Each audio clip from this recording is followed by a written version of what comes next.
Ésaïe, chapitre 19. Oracle sur l'Égypte. Voici, l'Éternel est monté sur une nuée rapide, il vient en Égypte. Et les idoles de l'Égypte tremblent devant lui, et le cœur des Égyptiens tombe en défaillance.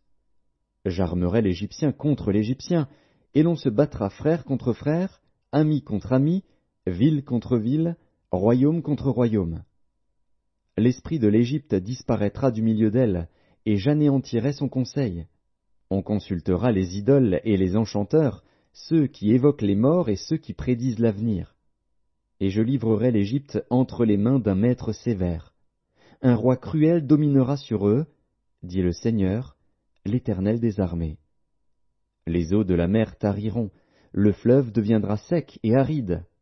Les rivières seront infectes, les canaux de l'Égypte seront bas et desséchés, les joncs et les roseaux se flétriront.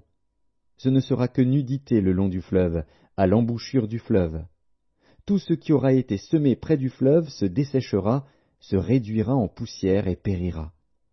Les pêcheurs gémiront, tous ceux qui jettent l'hameçon dans le fleuve se lamenteront, et ceux qui étendent des filets sur les eaux seront désolés. Ceux qui travaillent le lin peigné et qui tissent des étoffes blanches seront confus. Les soutiens du pays seront dans l'abattement, tous les mercenaires auront l'âme attristée. Les princes de Tsoan ne sont que des insensés, les sages conseillers de Pharaon forment un conseil stupide. Comment osez-vous dire à Pharaon, « Je suis fils des sages, fils des anciens rois » Où sont-ils donc tes sages? Qu'ils te fassent des révélations et qu'on apprenne ce que l'Éternel des armées a résolu contre l'Égypte. Les princes de Tsoan sont fous, les princes de Noph sont dans l'illusion, les chefs des tribus égarent l'Égypte. L'Éternel a répandu au milieu d'elle un esprit de vertige, pour qu'il fasse chanceler les Égyptiens dans tous leurs actes, comme un homme ivre chancelle en vomissant.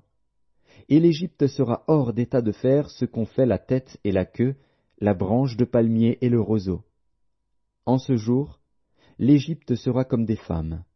Elle tremblera et aura peur, en voyant s'agiter la main de l'Éternel des armées, quand il la lèvera contre elle. Et le pays de Juda sera pour l'Égypte un objet d'effroi. Dès qu'on lui en parlera, elle sera dans l'épouvante, à cause de la résolution prise contre elle par l'Éternel des armées. En ce temps-là, il y aura 5 villes au pays d'Égypte, qui parleront la langue de Canaan, et qui jureront par l'Éternel des armées. L'une d'elles sera appelée ville de la destruction. En ce même temps, il y aura un autel à l'Éternel au milieu du pays d'Égypte, et sur la frontière un monument à l'Éternel. Ce sera pour l'Éternel des armées un signe et un témoignage dans le pays d'Égypte. Ils crieront à l'Éternel à cause des oppresseurs, et il leur enverra un sauveur et un défenseur pour les délivrer. Et l'Éternel sera connu des Égyptiens, et les Égyptiens connaîtront l'Éternel en ce jour-là. Ils feront des sacrifices et des offrandes, ils feront des vœux à l'Éternel et les accompliront. Ainsi l'Éternel frappera les Égyptiens, il les frappera, mais il les guérira. Et ils se convertiront à l'Éternel, qui les exaucera et les guérira. En ce même temps, il y aura une route d'Égypte en Assyrie. Les Assyriens iront en Égypte, et les Égyptiens en Assyrie, et les Égyptiens avec les Assyriens serviront l'Éternel.